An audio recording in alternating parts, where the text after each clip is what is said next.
Samsung, comme de nombreux fabricants, a décidé de se lancer dans la guerre des écrans d'ordinateur à 200 €. Est-ce donc un pari réussi pour la marque coréenne? C'est ce que nous allons voir avec ce test du C27 F396 FHR. Ergonomie. Commençons par ce qui est pour nous quelque chose d'assez incompréhensible, le choix fait en matière d'ergonomie pour cet écran Samsung. En effet, le design en lui-même, il est assez sobre et classique. Déjà, pour le réglage de cet écran, la rotation avant-arrière, elle est plutôt limitée. Mais en plus de ça, il est impossible de faire une rotation gauche-droite, ni même de régler l'écran en hauteur. C'est clairement une aberration, et cela mérite donc une note de 2 étoiles. Connectique. Après un premier point qui est très mauvais, on s'attendait à ce que Samsung se démarque un minimum au niveau des connectiques. Eh bien, une nouvelle fois, c'est raté, et la marque coréenne assure le service minimum. On retrouve les classiques ports HDMI et VGA, mais en plus de ça, on n'a qu'un port jack. Alors certes, certains ne l'utilisent même pas, mais au moins, on aurait aimé un port USB, ce qui justifie une note de 3 étoiles. Couleur.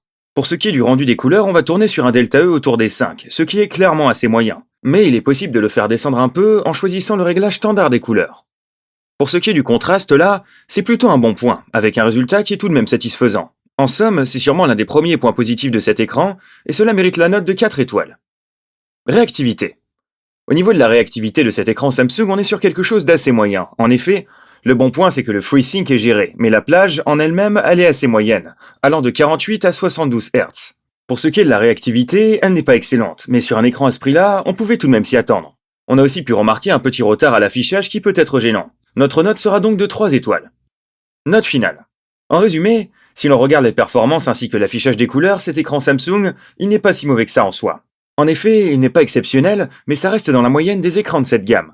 Toutefois, on ne vous le conseille pas pour une seule raison, le fait de ne tout simplement pas pouvoir régler la hauteur de l'écran, ce qui est tout simplement inconcevable. En résumé, nous avons attribué à cet écran la note de 3 étoiles. Pour résumer les notes, ergonomie 2 étoiles, connectique 3 étoiles, couleur 4 étoiles, réactivité 3 étoiles. Voilà, on espère que vous pourrez vous en faire une idée. En attendant, prenez soin de vous et on se retrouve très bientôt.